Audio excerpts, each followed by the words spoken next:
Salve a amada igreja com a paz do Senhor Jesus. Iniciamos mais um culto via remota, mais um culto de oração e doutrina, nessa terça-feira. Gostaria de orar um pouco pelos irmãos para possamos dar início às atividades. Fechamos os olhos.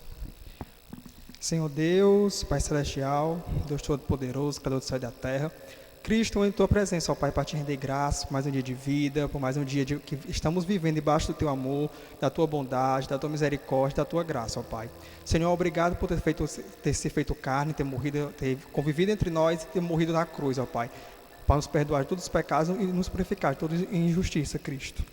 Senhor, eu te entrego, ó Pai, esse culto, Senhor, nas Tuas mãos, que tanto a mensagem como os louvores, ó Pai, façam com que as pessoas que estão assistindo esse momento diretamente de suas casas, elas tenham um encontro contigo, ó Pai. Verdadeiramente sintam a Tua presença, Senhor, e que eles sintam o Seu amor, o Seu afago e Seus braços os envolvendo, ó Cristo. Em nome do Teu Filho amado, Jesus Cristo. Amém.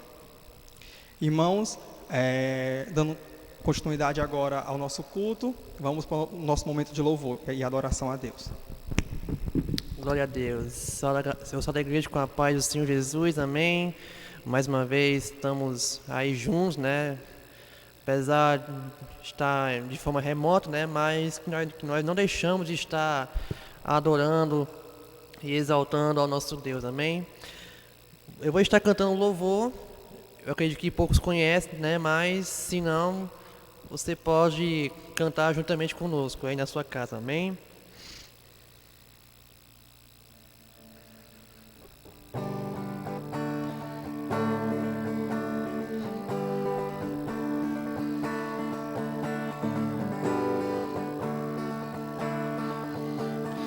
Vivo hoje, estou aqui, pois Ele decidiu me amar.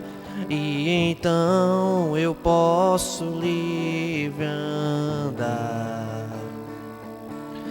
O Teu sangue sobre mim me comprou, me restaurou. Sem culpa então me tornou. O passado já não mais tem poder, pois novo sou. Nele eu vou viver, eu posso amar. Toda a morte e o sofrer não me assustarão jamais, pois foi Ele quem venceu em meu lugar. Jesus Cristo, Rei dos Reis, nos trouxe a redenção, a esperança retornou, graça e paz nos revelou. Aleluia, Senhor, nós te louvamos, Senhor, por tudo isso. Nós te adoramos, meu Deus. Vivo hoje, estou aqui, pois Ele decidiu me amar. E então eu posso livre andar. E o Teu sangue sobre mim me comprou, me restaurou. Sem culpa então me tornou. O passado já não mais tem poder, pois novo sou. Nele eu vou viver, eu posso amar. Toda a morte e o sofrer não me assustarão jamais, pois foi Ele quem venceu em meu lugar. Tudo entregar, vou me render, aos Teus pés vou me lançar. Cante. Tudo entregar, vou me render, aos Teus pés vou me lançar. tudo entregar, vou me render aos teus pés, vou me lançar. Tudo entregar, vou me render aos teus pés, vou me lançar. O passado já não mais tem poder, pois novo sou. Nele eu vou viver, posso amar. Toda a morte e o sofrer não me assustarão jamais, pois foi Ele quem venceu em meu lugar. Jesus Cristo, Rei dos Reis, nos trouxe a redenção, a esperança retornou, graça e paz nos revelou. Jesus Cristo, Rei dos Reis, nos trouxe a redenção, a esperança retornou, graça e paz nos revelou. Jesus Cristo, Rei dos Reis, nos trouxe a redenção, a esperança retornou, graça e paz nos revelou.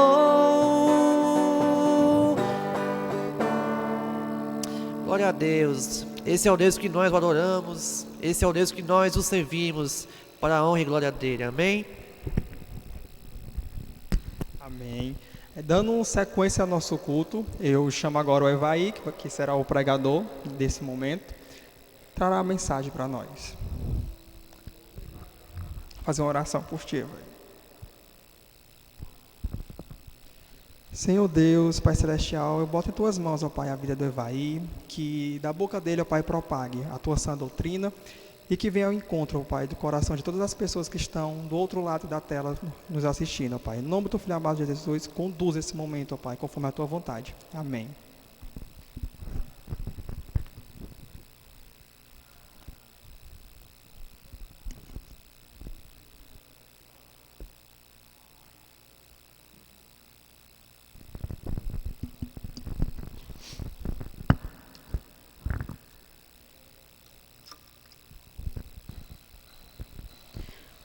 Glória a Deus, amados irmãos.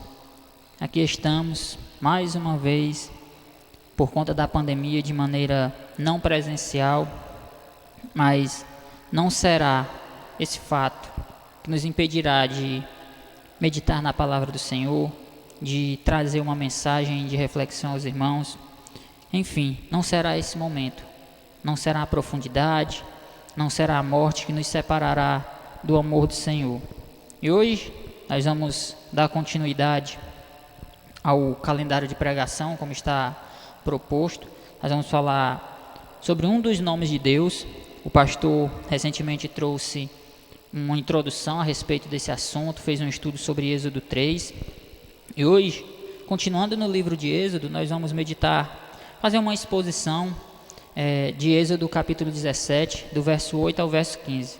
Mas, antes de qualquer coisa, eu gostaria de orar e entregar esse momento nas mãos do Senhor, que Ele possa me conduzir e estar preparando o coração dos amados que nos escutam e dos irmãos que estão aqui presentes, no caso o Eda e o Luquinhas, para que Ele possa tocar o nosso coração com a palavra dEle. Vamos orar. Santíssimo Deus, bondoso e eterno Pai, Tu és santo, Tu és digno, Senhor. E em Ti, meu Pai, reside toda a perfeição. Tu, Senhor, é o nosso estandarte. Tu, Senhor, é aquele a quem nós devemos honra, glória e submissão, Pai. Nós possamos nos render a Ti. Fica, meu Deus, com os irmãos que estão em casa. Fica comigo e me usa, Pai, como um canal, Pai, para transmitir as Tuas verdades. Assim, meu Deus, eu Te oro e Te agradeço. Amém. Como eu disse, vamos fazer um estudo baseado no livro de Êxodo, o seu capítulo 17, do verso 8 ao verso 15. Os irmãos estejam aí com as Bíblias em mãos e vamos iniciar a leitura. A vitória sobre os amalequitas. Verso 8. Sucedeu que os amalequitas vieram atacar os israelitas em Refidim.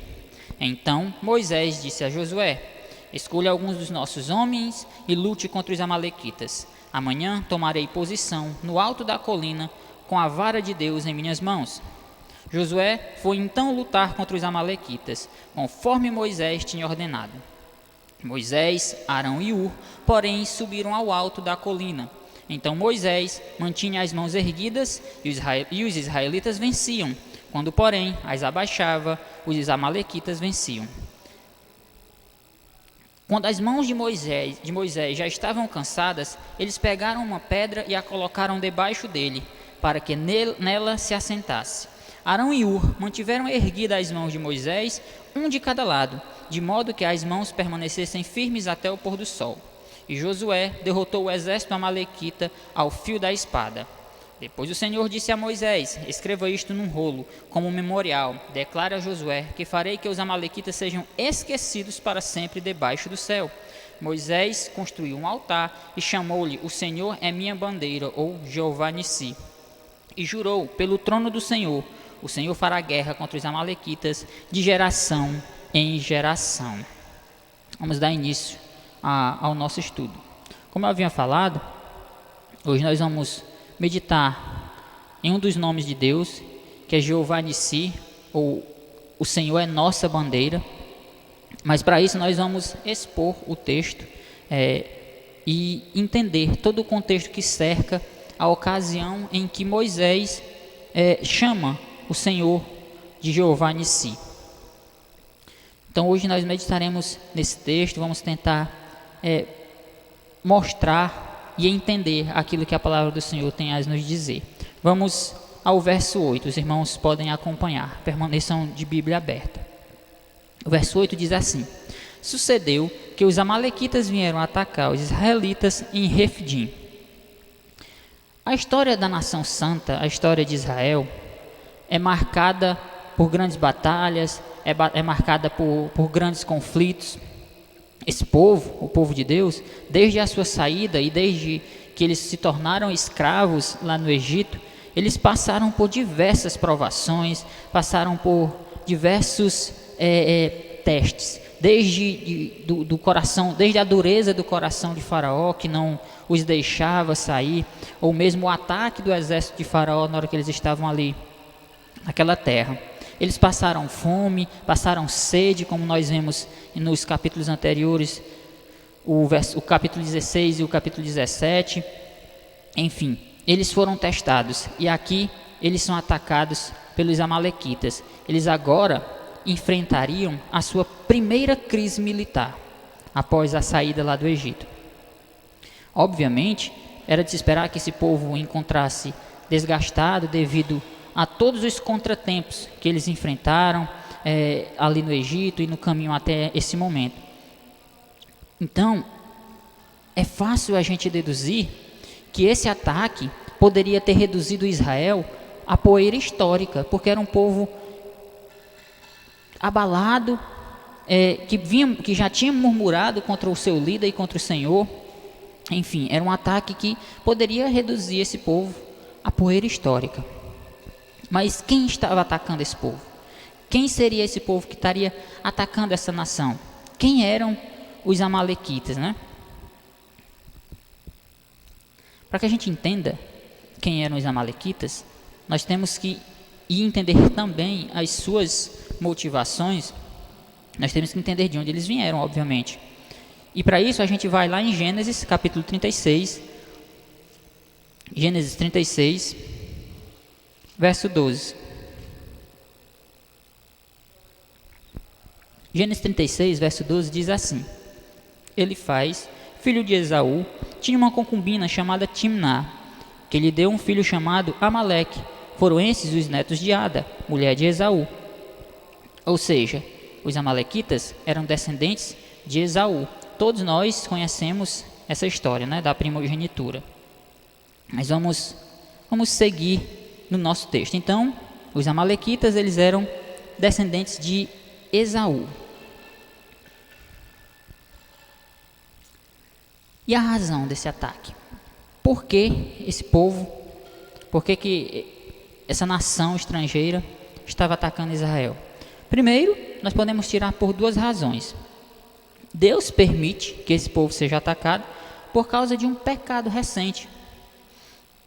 Porque, como eu havia falado, recentemente, eles haviam contendido contra Moisés a respeito da sede, a respeito que estavam passando fome. Então, Deus providenciou tudo isso, né? Providenciou a água, providenciou o alimento. E para que eles saíssem do ócio e para que eles também fossem testados, Deus envia esse ataque, envia os amalequitas para que eles saíssem dessa ociosidade. Se os irmãos escutarem algum barulho estranho é porque nós estamos em construção.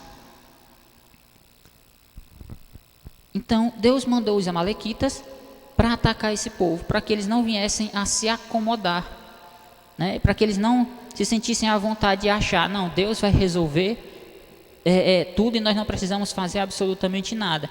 E isso é um perigo, quando nós estamos entregues ao ócio, achando que nós não temos responsabilidade nenhuma, nós corremos o risco a nos entregarmos à iniquidade que existe em nosso coração. Outra razão, como o João Calvino vai dizer, comentando esse texto, ele vai dizer que os amalequitas eles foram impulsionados a pegar em armas, primeiro por causa de seu ancestral, no caso Esaú. Ou seja, eles não queriam que Jacó, né, no caso a descendência, a posteridade de Jacó, gozasse dessa herança, na qual, segundo eles, pertencia a Esaú. Então aqui a gente já vê também uma questão de que, partindo desse ponto, é uma maldade que foi ensinada de geração em geração. Ou seja, o ódio foi ensinado a esse povo de geração em geração. Mas o certo, essas duas alternativas elas são perfeitamente possíveis para justificar o ataque, mas o certo é que Deus tinha um objetivo maior ao permitir esse ataque. E que objetivo era esse? Que o povo se tornasse mais obediente a Ele, que o povo se tornasse mais dependente dEle, ferindo assim qualquer orgulho que pudesse existir naquela nação, naquele povo recém-liberto, direcionando eles à dependência exclusiva do Deus vivo, do Jeová Nissi. E a gente ainda pode observar e tirar uma lição dessa situação toda para a gente. Aquele povo que havia contendido contra Moisés e consequentemente contendido contra Deus, isso era fruto de uma incredulidade, isso era fruto de eles estarem murmurando, era fruto de problemas interiores deles, problemas da alma. E isso reflete inteiramente no exterior. Ou seja, os nossos problemas espirituais, a nossa vida espiritual está intimamente ligada à nossa vida exterior, à nossa vida física. Então, Deus fez tudo isso para mostrar a esse povo que eles dependiam exclusivamente dele, que a vida espiritual deles estava intimamente ligada com a sua prosperidade no sentido como nação, no sentido físico. Mas vamos seguir, nós já entendemos mais ou menos o contexto em que essa situação acontece, já falamos a respeito do verso 8, vamos ao verso 9. O verso 9 diz assim: Então Moisés disse a Josué: Escolha alguns dos nossos homens e lute contra os amalequitas. Amanhã tomarei posição no alto da colina com a vara de Deus em minhas mãos. Moisés aqui, ele se retira da liderança. Ele se retira da liderança e põe Josué para liderar o ataque ali, a defesa no caso, né? Por que Moisés faz isso? Moisés, para aquele povo, era uma figura muito importante, porque foi Moisés, obviamente sendo guiado por Deus, usado por Deus, que liderou o povo e tirou o povo do Egito, que fez todas aquelas maravilhas que nós encontramos nos capítulos anteriores. Então, de certo modo, o povo poderia estar confiando muito mais em Moisés do que no próprio Deus. Então Moisés, obviamente instruído por Deus, ele se retira do campo de batalha ali e coloca um até então, por assim dizer, desconhecido, no caso Josué. que na época aqui ainda era conhecido como Oséias. E Moisés faz isso para mostrar, olha, vocês não dependem de mim, não é a minha presença, não é a minha presença que vai garantir, não é a minha presença no campo de batalha que vai garantir a vitória de vocês. E quem era Josué, não é? É a primeira vez que a gente vê o nome de Josué aqui ser mencionado em Êxodo, e aqui foi dada a ele essa missão peculiar, essa missão aqui de liderar o exército contra os amalequitas. Ou seja, Moisés, como eu falei, faz isso para que o povo dependa única e exclusivamente de Deus. E eu imagino que o povo deve ter pensado, meu Deus, o nosso líder, o nosso representante não vai estar liderando. E agora? O que será de nós? E quando a gente busca entender um pouco mais do contexto em que eles estavam ali envolvidos, a situação ela fica ainda mais complicada do sentido humano. Porque aquele povo ali, ele não tinha experiências em batalhas ainda. Eles não tinham experiências em qualquer que fosse... Eles nunca tiveram qualquer que fosse treinamento militar. Era uma nação ainda, nesse sentido, inexperiente. Então, se dependesse somente da força deles, a derrota seria certa. Porque quando os egípcios perseguiram Israel, o povo não tinha que fazer absolutamente nada a não ser fugir, correr. Eles não tinham que lutar. Deus agia. Eles tinham que observar Deus agindo através da lei de Moisés. O povo, como nação, não tinha feito nada. Mas agora, eles têm que agir também. Eles têm que ter uma ação também. Eles agora iriam lutar. Deus agora usaria os meios, o povo, para atingir um objetivo divino. E agora aquele povo se via na obrigação de fazer algo. E justamente quando eles tinham que fazer alguma coisa, o seu líder, aquele que poderia estar sendo o centro da confiança deles, o que é errado, mas poderia muito bem estar acontecendo, se retirou da frente de batalha principal. Mas e Moisés? O que Moisés ficaria fazendo nesse meio tempo? O que ele estaria... Ele colocou Josué para ir para a batalha, mandou Josué escolher os homens e ir ali para a batalha para liderar. E ele faria o quê? Moisés ele deixa o posto de líder militar e vai assumir agora um posto de líder espiritual, de intercessor. Ele diz: tomarei posição do alto da colina com o cajado ou com a vara de Deus em minhas mãos. Lição para a gente já, uma lição já para a gente a respeito dessas duas funções que estão sendo aqui exercidas entre Josué e Moisés. Deus capacita seu povo para diferentes funções, para que dessa forma o seu reino seja progressivo, ele vá progredindo. Deus capacita um para pregar, outro para orar, um para ficar na recepção, para que assim a sua igreja funcione de maneira coesa e plena. Josué vai à luta, Moisés, porém, vai interceder, orar, clamar pelo povo, e os dois estão servindo a Deus.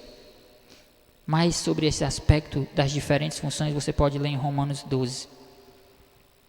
E Moisés ele se posicionou ao ir interceder em um local visível, onde o povo pudesse vê-lo. E ele segura o cajado, a vara de Deus em suas mãos.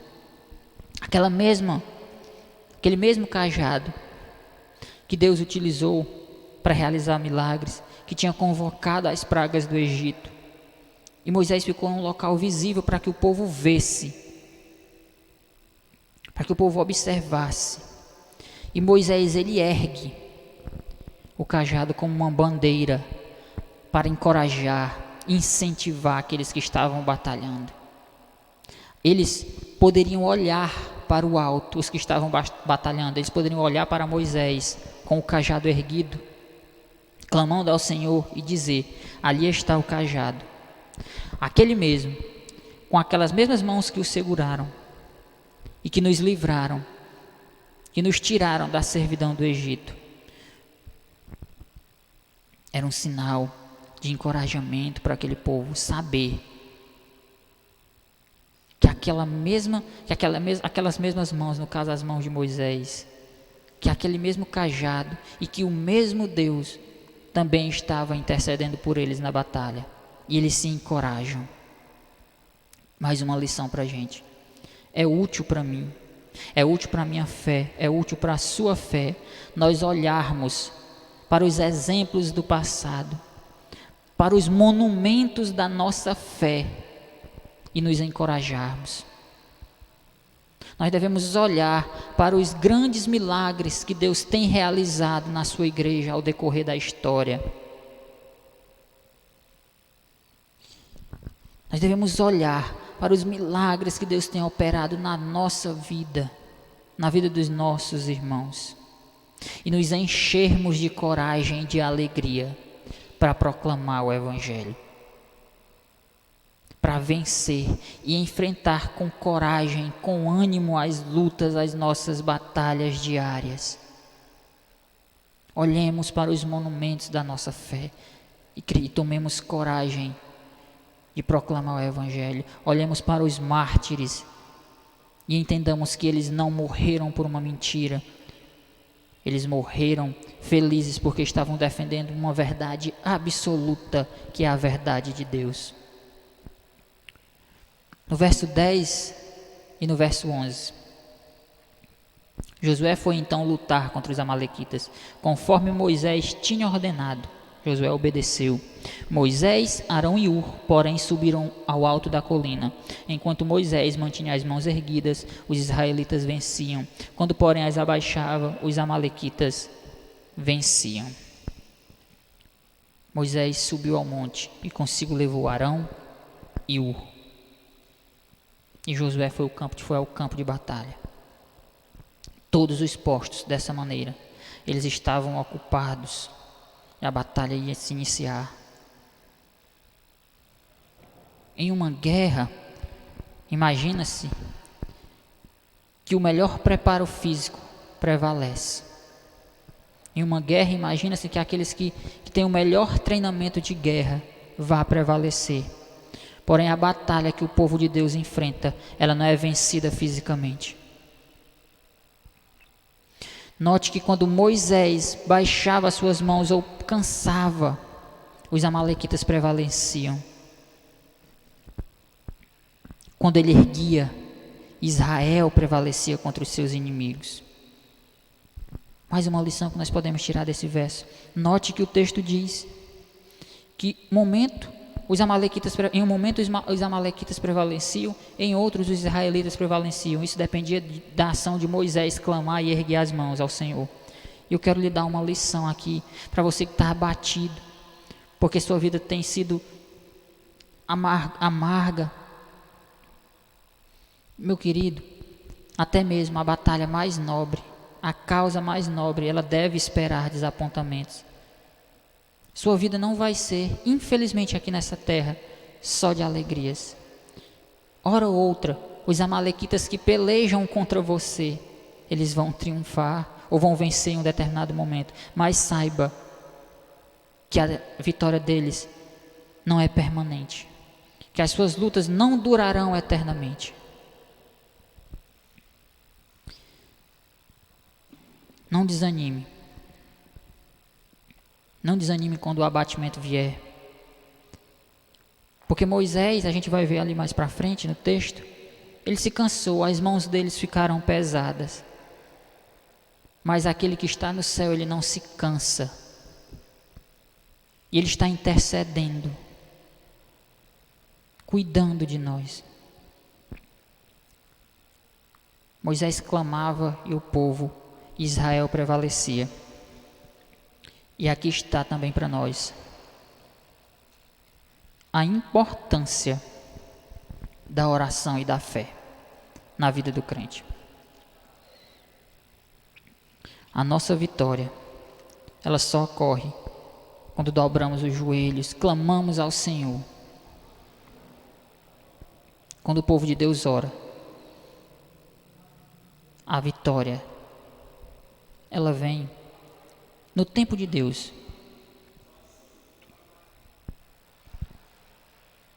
Outro fato que nós devemos observar a respeito disso é que o povo, aqueles mesmos que estavam batalhando, eles tinham que reconhecer que para vencer os amalequitas, eles não dependiam de si mesmos, eles dependiam de Deus e não da sua própria força ou do seu próprio zelo. E outro fato, lembra que eu falei que o povo tinha contendido contra Moisés, murmurado?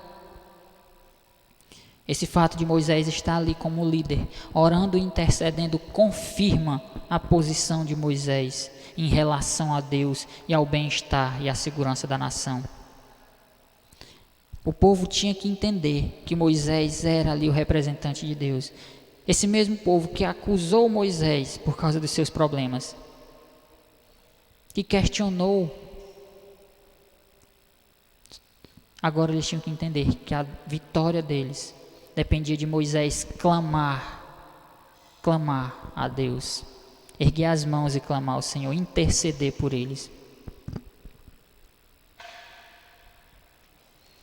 Como eu falei também, Moisés ele fica em um local onde o povo possa ver, mas Moisés ele não ergue ou aponta o cajado em direção ao povo que estava em batalha, mas ele ergue em direção a Deus. Ele clama a Deus por vitória. Era como se Moisés estivesse dizendo: Senhor, lute por nós e a vitória será certa. Moisés ali, ele era somente um porta-bandeira. Ou, para melhor dizer, desculpem, ele não era somente um porta-bandeira. Ele era um intercessor, implorando a Deus pela vitória, pelo livramento. Moisés ali se tornou um símbolo que apontava exclusivamente para Deus. E através disso a fé daquele povo era alimentada. Eu já digo logo para vocês, o maior milagre não foi o fato deles vencerem, não, essa batalha, como a gente vai ver no final do texto. O maior milagre foi Deus ter vencido a incredulidade do coração desse povo. Foi Deus ter dado a fé a Israel. A maior vitória que Deus pode lhe dar hoje.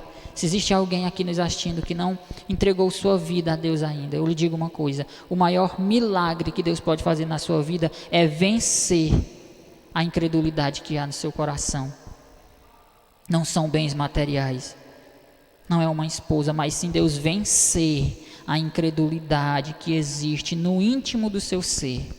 O maior milagre que Deus fez por nós foi nos salvar e vencer a nossa incredulidade. Porque, meu amado, a maior batalha da sua vida, da minha vida, é travada no meu e no seu coração. E é somente quando Deus vem ao campo de batalha e nos entrega a fé que nós podemos vencer esse inimigo cruel que é a nossa natureza caída. Somente assim. Somente se Deus vier e arrancar um coração de pedra que existe dentro de nós e colocar um de carne que seja sensível à voz do Senhor, que nós seremos realmente, verdadeiramente felizes. Verso 12, verso 13. Quando as mãos de Moisés já estavam cansadas, eles pegaram uma pedra e colocaram debaixo dele, para que se assentasse. Arão e Hur mantiveram erguidas as mãos de Moisés, um de cada lado, de modo que as mãos permanecessem firmes até o pôr do sol. E Josué derrotou o exército amalequita ao fio da espada. Note, as mãos de Moisés estavam cansadas. Imagine o cansaço que os homens sentem em uma guerra. Imagine o esgotamento físico de carregar espadas ou trazendo para os nossos dias carregar uma arma, de ter que se defender e atacar ao mesmo tempo, de cuidar do companheiro que está do lado, de passar tempos e tempos sem um alimento adequado, sem a água, mas ter que lutar. Imagine o cansaço que deve ser para quem está em uma guerra. Mas o texto na verdade não nos diz que Josué, que estava lá batalhando, se cansou, mas que as mãos de Moisés se cansaram, que Moisés cansou. E por quê? Porque ele orava, ele clamava ao Senhor. A oração, meu querido, é a batalha mais difícil que o povo de Deus vai enfrentar. Subjugar a carne, ficar de joelhos é a tarefa mais humilhante, mais cansativa para o homem natural. Quanto mais espiritual for o serviço que você for fazer, mais possibilidade de se cansar, de perder as forças você vai ter.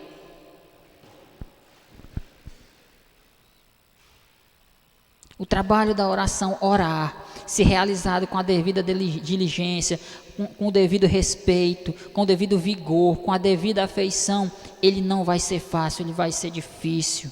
Moisés cansou.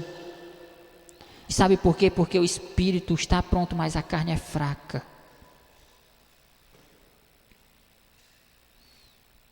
Mas Moisés não estava só. O texto continua. E eles pegaram uma pedra e colocaram debaixo dele, eles quem? Arão e Hur, para que se assentasse. Arão e Hur mantiveram erguidas as mãos de Moisés, um de cada lado, de modo que as mãos permanecessem firmes até o pôr do sol. E o verso 13, e Josué derrotou o exército amalequita ao fio da espada. Moisés se cansou de clamar, o cansaço físico se abateu a ele, chegou a ele, ficar de pé orando, com o cajado de Deus nas mãos, clamando ao Senhor, esgotou aquele homem de Deus. E agora, como é que vai ficar o povo? Porque nós lemos que quando Moisés baixava as mãos, os amalequitas prevaleciam, e agora Moisés estava cansado. O que iria acontecer com o povo? Mas o texto nos diz, Arão e Hur pegaram uma pedra e colocaram embaixo dele para que ele se assentasse. Eles cuidaram de Moisés, eles não ficaram passivos na situação. Acho que você já está entendendo onde é que eu quero chegar. Não seja passivo, não espere somente o seu líder orar, não espere só os líderes da igreja fazer as atividades que tem para ser feitas. Faça, se disponha, ajude. Quando Moisés se cansou, quando o nosso líder se cansar, quando ele não puder mais ficar de pé, vá e ajude-o. Eles trouxeram uma pedra para ele se assentar, e você quer algo mais simbólico do que isso? Cristo, Deus, é a rocha na qual nós nos apoiamos, na qual nós nos firmamos. É nessa rocha, a rocha eterna, que nós firmamos as nossas orações. É nessa rocha que nós colocamos e firmamos a nossa casa e não na areia.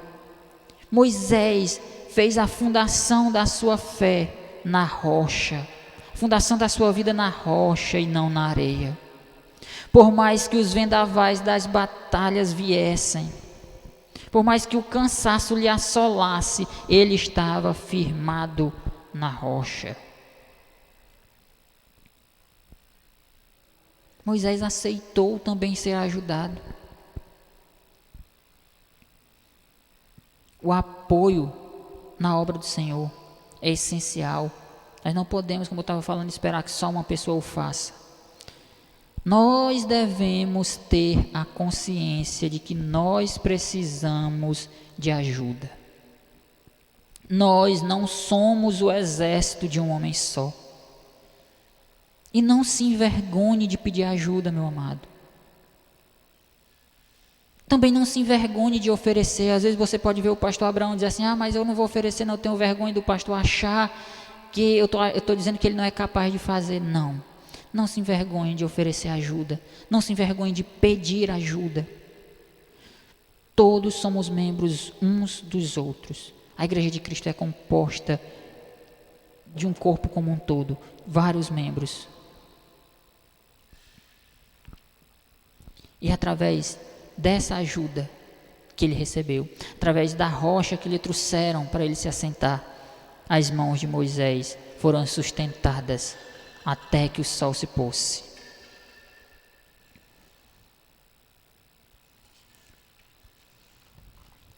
Os nossos líderes,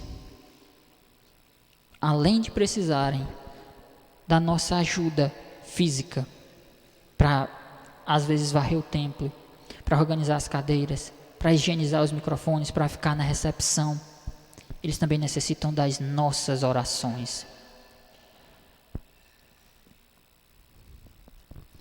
Josué, que estava lá no campo de batalha, teve participação na vitória, sim, mas não foi sozinho.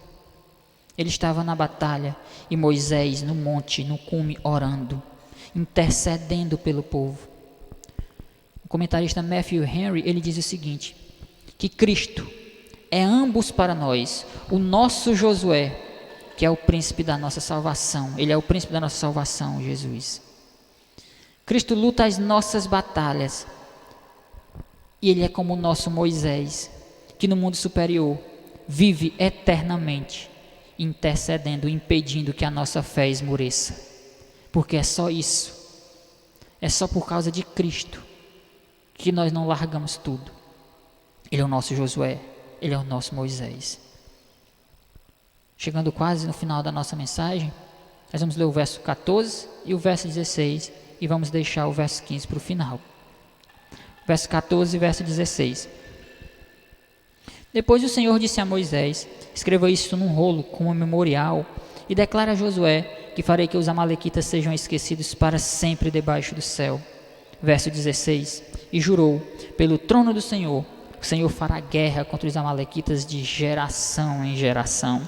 Lembra que eu falei que essa maldade, esse ódio pela nação de Israel foi um mal ensinado de geração em geração?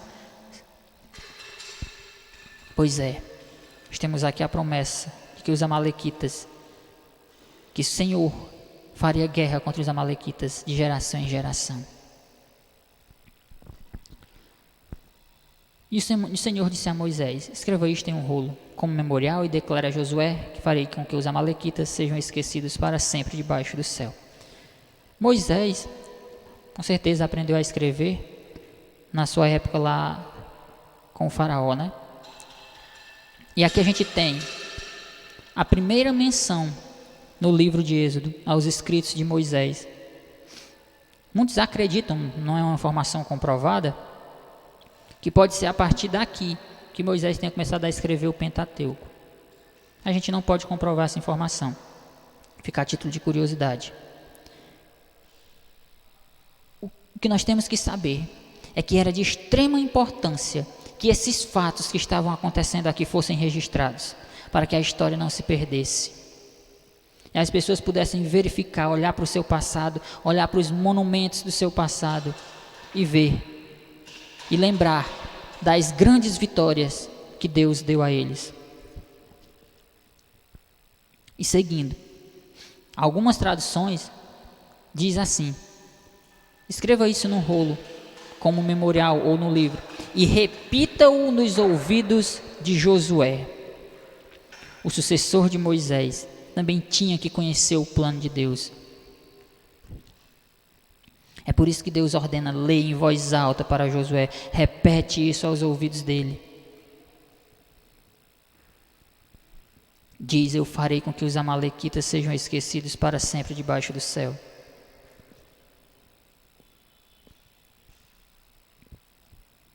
Amaleque, os amalequitas desejaram eliminar o nome de Israel, queriam apagar da memória a nação de Israel. A gente vê isso lá no Salmo 83. Mas Deus desaponta eles, mostra que eles estavam errados. Deus elimina esse povo. E ele ainda diz, para escrever, para encorajar o povo de Israel. Para lembrar, olha, toda vez que esse povo vierem contender contra vocês, lembrem-se que vocês vão triunfar, porque eu porei um fim nesse povo. Que fique claro para todos que guerreiam contra Cristo, todos que se levantam contra o ungido do Senhor, contra Jesus, você será completamente derrotado. Aquela maldade que havia passado de geração em geração foi marcada para ser extinta. Os amalequitas aprenderam a odiar Israel e por conta disso foram exterminados da face da terra. Aqueles que odeiam a Cristo, que contendem contra Ele, arderão eternamente no lago de fogo, serão condenados. Mas para findar e trazer o tema que é o Senhor é nossa bandeira, nós temos o verso 15, que diz assim: Moisés construiu um altar e chamou-lhe o Senhor é minha bandeira, Jeová Nissi. O Senhor foi a bandeira sobre o qual Israel lutou. Ele era a garantia de vitória que aquele povo tinha. E o nome de Deus foi fincado por aqueles que participavam da batalha, para que eles lembrassem que foi o Senhor que lhes deu vitória. Moisés erigiu um altar para que eles lembrassem que o Senhor foi a única causa da vitória deles. Para finalizar, quero fazer algumas perguntas e vocês respondam em casa. Tirar algumas conclusões do que nós acabamos de ler e do fato de Moisés dizer que o Senhor é a minha bandeira. Antigamente era comum as pessoas, as tropas se reunirem em torno de um estandarte, de uma bandeira para se prepararem para as batalhas.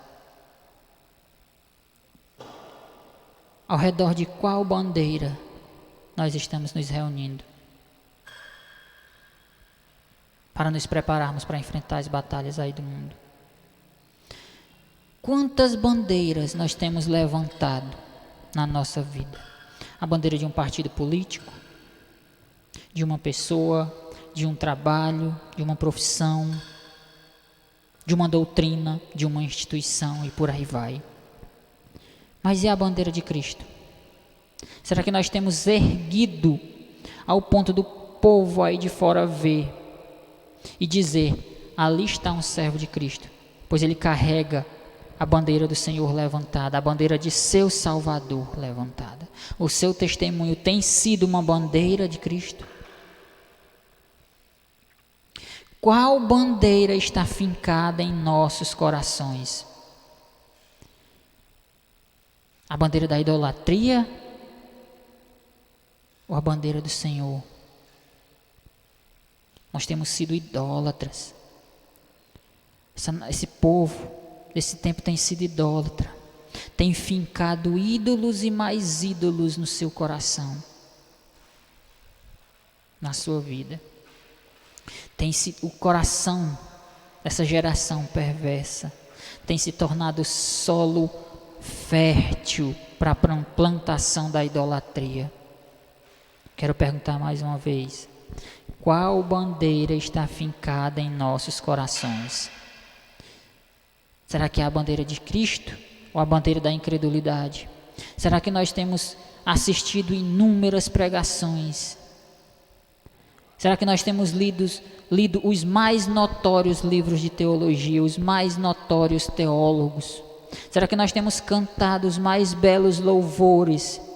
Mas, na realidade, o nosso ser real, quem nós somos verdadeiramente, está fincando cada vez mais fundo em nossa mente a bandeira da incredulidade. De que adianta assistir pregações ler, ser um teólogo, mas se no seu coração não está fincada a bandeira de Cristo.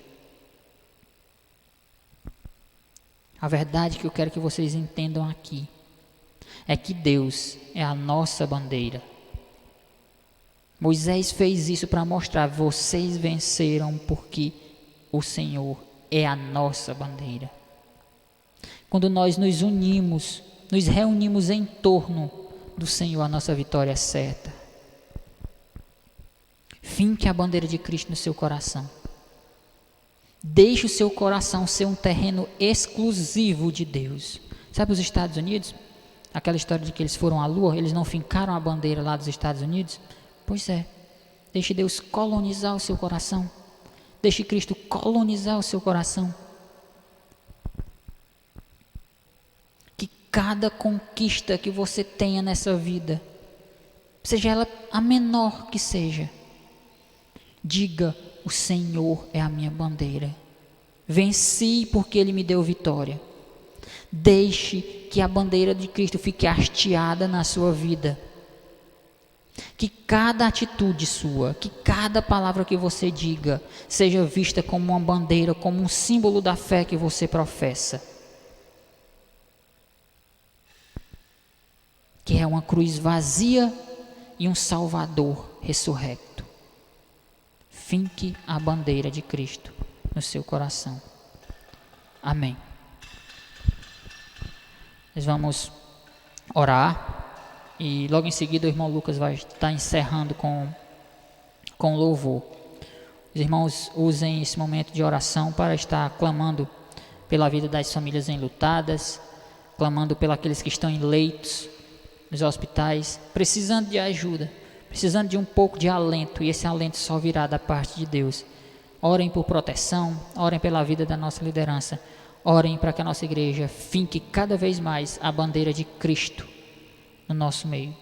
Oremos. Santo Deus, queremos te entregar, meu Deus, esse momento, dizer que Tu és santo e digno, Pai, que o Senhor seja a nossa bandeira, Pai, que cada palavra, cada atitude aponte para Ti. Faz assim, Pai, coloniza o nosso coração, Senhor. Só o Senhor pode fazer isso. Nós não temos forças, Pai, mas vem em nossa direção e certamente iremos na Tua, Pai. Mas nós necessitamos, Pai, que Tu haja primeiro, que Tu quebre a nossa, Pai, dureza de ser e nos faça, meu Deus, reconhecer que Tu és o Deus santo e verdadeiro. Fica com cada irmão que está em casa. Em nome do Teu Filho amado Jesus Cristo, é assim que eu oro e Te agradeço. Amém.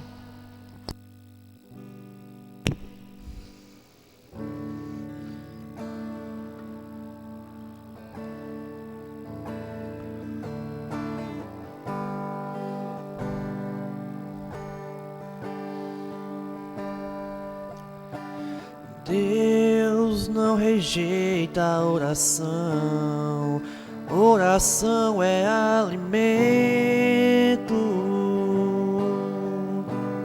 É verdade. Nunca vi um justo sem resposta, vou ficar no sofrimento. Basta somente esperar o que Deus irá fazer.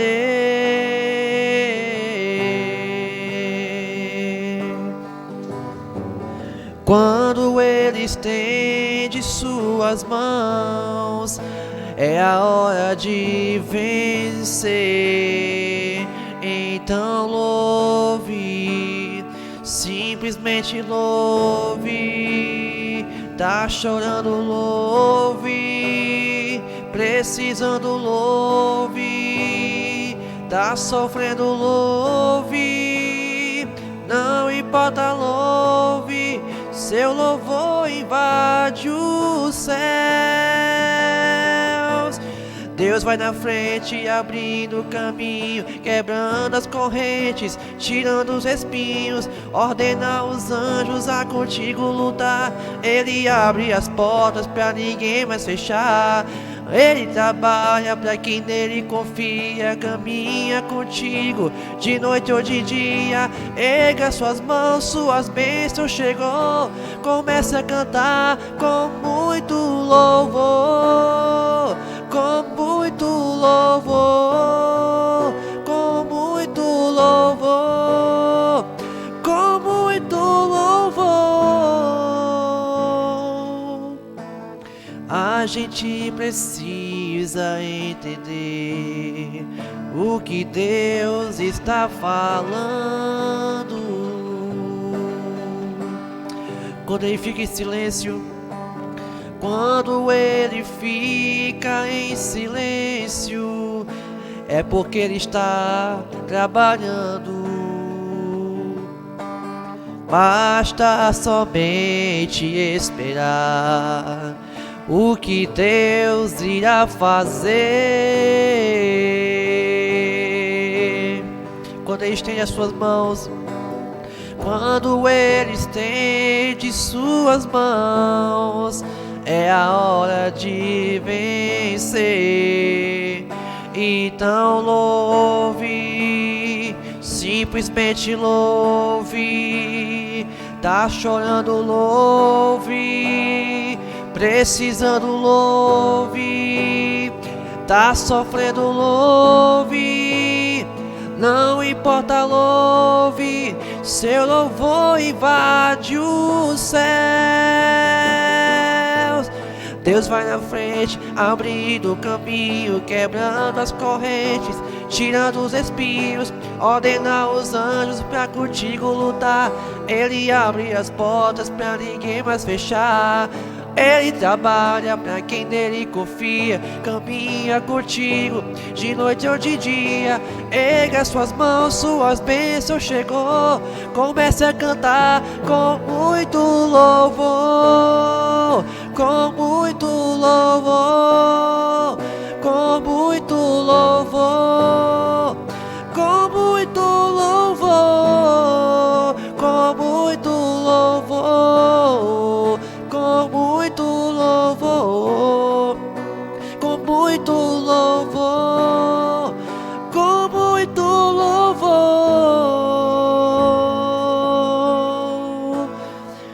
com muito louvor.